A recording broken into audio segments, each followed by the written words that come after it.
Nagbabalik na naman tayo guys, dito lang yan sa Schoolmates. So kung kanina ay napag-usapan natin kung paano nyo ginagawa yung mga bagay na may kinalaman sa content creation, ngayon naman mas magdudwell tayo sa inyong personal journey as to how you guys became a content creator. So simulan natin kay Ang. Ayan.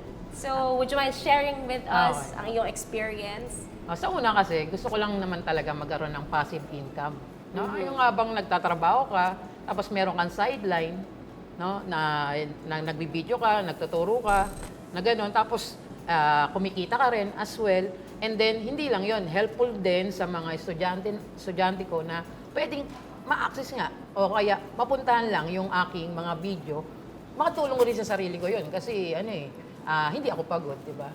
Very particular ka ba sa stats ng videos na na-produce mo na? Like, chine-check mo ba kung ano yung engagement, yung views? Yes, sa YouTube Analytics. Meron yan eh. Kung titingnan mo doon sa tab na yon, may YouTube Analytics. Kung alin doon yung video na mataas yung engagement, no? Kung alin doon yung video yung mas pinapanood nila. Mayroon din doon bracket kung ano yung age yung mga nanonood doon. Parang ganun. Para alam mo kung yung sino yung target audience mo. So guys, just want to ask, ano yung nag-push sa inyo na pasukin yung paggawa ng contents online? Irish?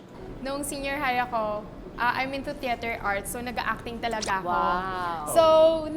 So pandemic happened. Siya pala yung gusto mag-artista. Pandemic happened, so nag-experiment ako kung ano bang pwedeng pagkaabalahan, like for fun lang talaga. And then TikTok happened, like I just posted some random videos, then suddenly may mga nakarelate sa akin. So from then, from my passion of acting, mas nag-fuel sa akin yung mga taong nagmahal sa akin sa content ko. Like yung mga nakaka-relate na, hala, same po, same situation, ganyan. Parang, kumbaga ako na rin yung naging love guru nila in some way. Kasi the contents I produce are relatable, especially sa mga ka-age namin, sa mga relationship, ganyan. So parang na-entertain sila in a way na parang nakaka-relate din sila, nakakakuha sila ng lesson what to do next, ganyan, what to avoid. So, ayun. So, based on experience ba yan? Yung, Personally, merong some based from my personal experience. Yung iba naman, parang, I take inspirations from my friends' experiences na nagpapa-advise sa akin, ganyan. Then, I turn it into art, wherein I skit, ganyan. I do POVs, or point of views, ganyan. alright. Ikaw So, naman, technically, parang nag-spill the tea siya about Ah, your alright. friends. Indirectly. In general, Content, yeah. Yes, oo. Pero, syempre, no, Irish, Renz, and Au. Ano-ano yung mga platforms na ginamit nyo when you were starting out? And siguro, ano yung naging kaibahan nun? I'm assuming na right now, nag-diversify na rin yung platforms at which you actually share your content. Ano sa tingin yung kaibahan niya from the mainstream, kung may matatawag tayo ngayon na mainstream, di ba, na mainstream media, which is, for example, your Insta, your TikTok, and your YT.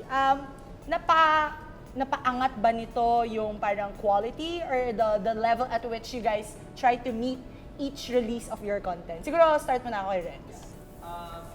I actually started doing YouTube. I think all of us, alam natin na yun talaga yung sikat na platform, especially around 2010. So, you know, a lot of people are really going to YouTube to upload their videos and, you know, to really go viral. Kasi at that time, the monetization or the earnings in YouTube, hindi siya ganun ka-stricto pa back then.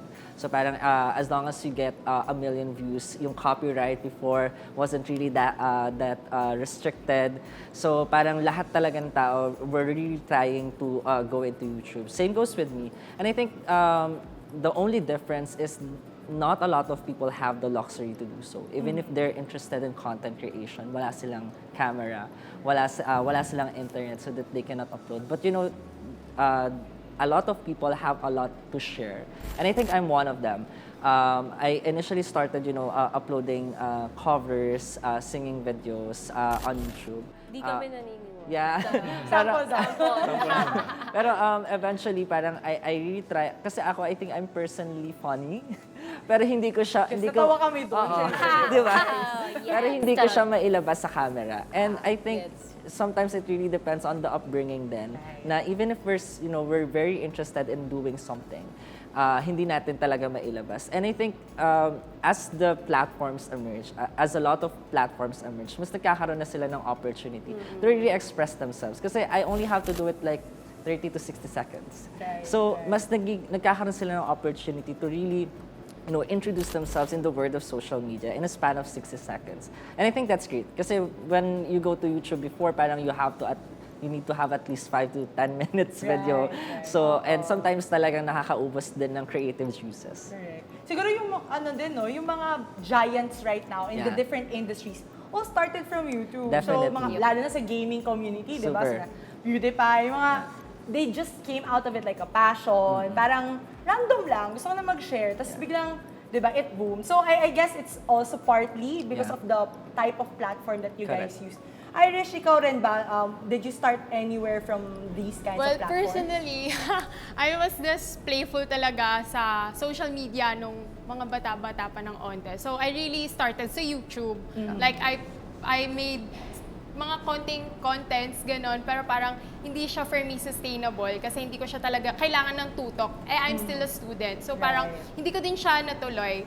So, parang nung nagkaroon ng TikTok, parang konti lang yung time na need mong, parang pwede mo siyang isabay sa ibang ginagawa mo. Like sa pag-aaral ko nga, parang nasasabay ko siya. So, parang dun ko nahanap na, ay, for TikTok ako. Baka siguro in another time yung YouTube or other platforms. Ganun po. So, depende din siya sa type of content. Yeah. Ano yung, kumbaga, limitations din ng platform? Is it more creative? Mas, may chance ba to start from scratch? Ikaw din ba? YouTube ba? Ikaw nag-start? FB? Or somewhere YouTube there? lang talaga ako alone.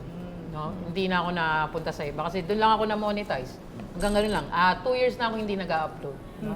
Matagal na akong hindi nag-upload. Pero kumikita pa rin naman yun. So hanggang doon lang talaga ako. Hindi na ako nag-try pa ng iba, ng ibang platform. Katulad ng TikTok, katulad ng FB, ng Instagram. Hindi na ako nag-apply dyan. Pero kung sila, no, kung kumuha sila sa TikTok, madali kasi doon, madali makakuha ng ng sponsorship, patronage, di ba? Kahit small, konting time lang ang ginawa mo. Basta meron kang sponsorship, patronage, kikita ka na kagad.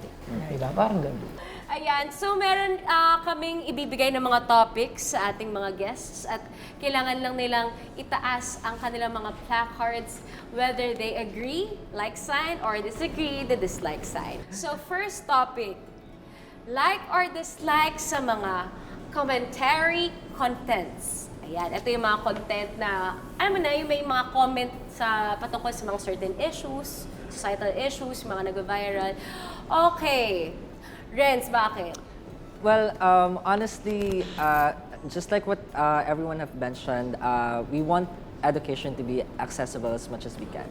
And I think, content creators who's providing, either general information or even insights is very much valuable as long as it's in the right track. I think it's very important lang then that we really know what is the type of information that we're sharing because that really sets apart between content creators and influencers.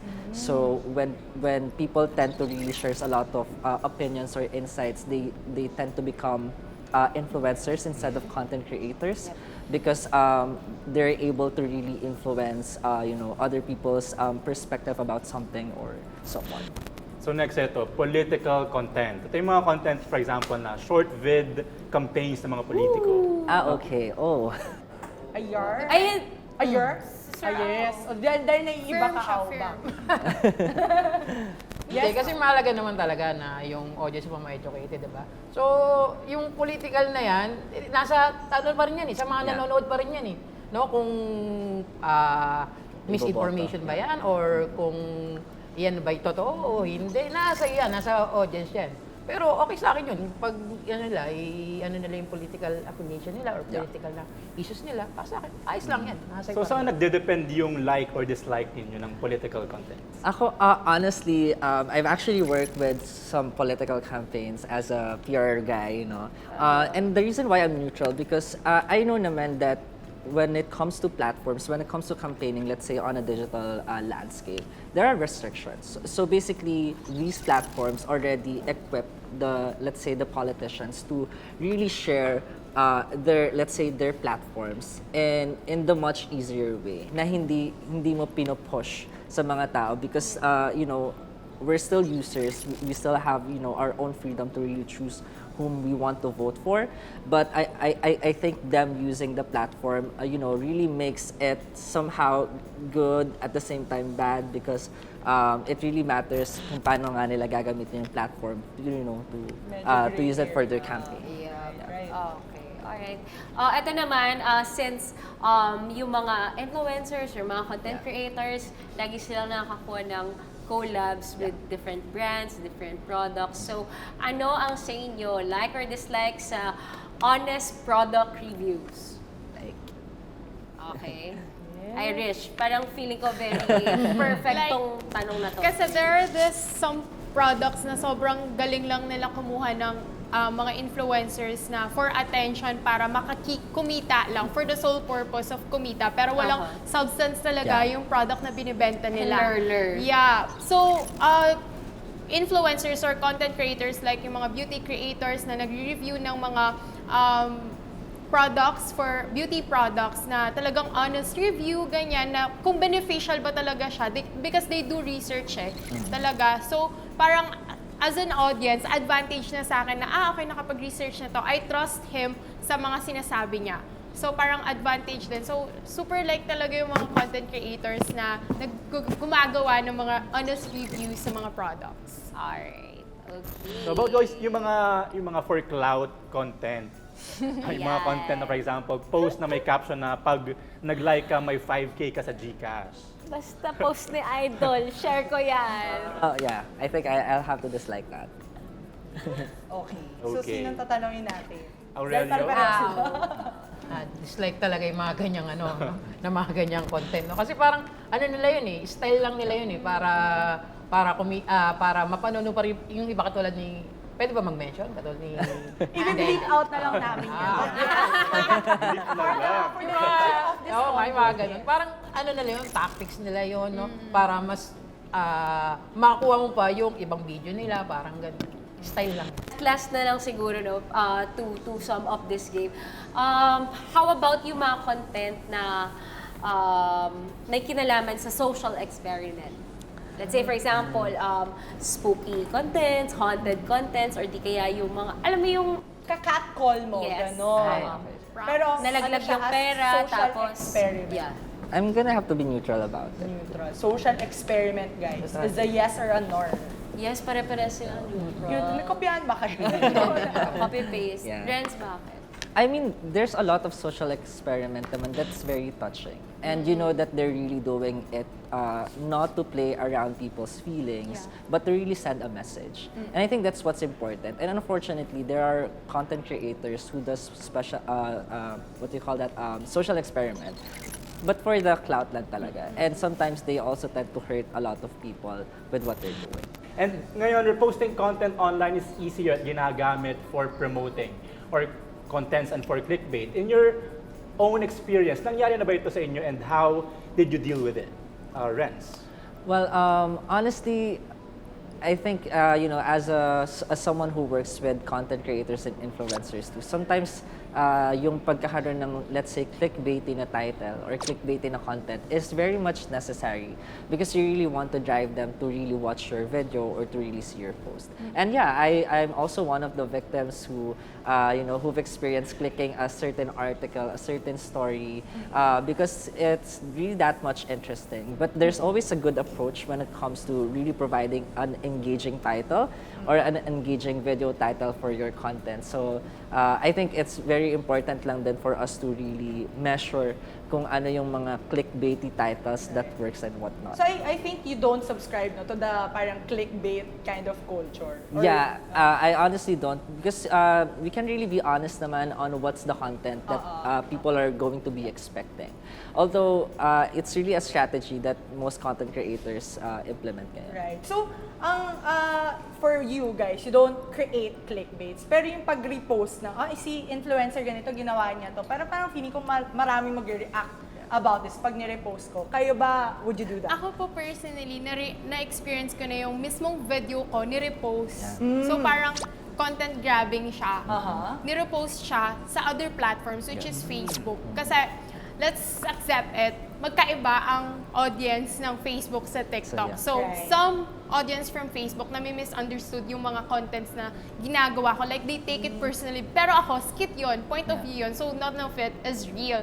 Then, what happened is, people on that certain page, yung mga comments, they personally attacked me for that content. Pero hindi yung mismong topic na ni-raise ko. And it was such a traumatic experience for me because I have to deal with it. So, simula nun, I turned off my TikTok download videos para hindi na ma-repost ng iba. Kasi sa Facebook na monetize yung pag-post ng mga videos eh. So, parang for me, they stole it. And then yun, nag-communicate kami and then until ni-report ng lahat and na-turn down naman yung video. Pagpapatuloy pa natin ang ating diskusyon ba talaga yan? Sharing lang to guys. Sa pagbabalik lamang yan ng Schoolmates!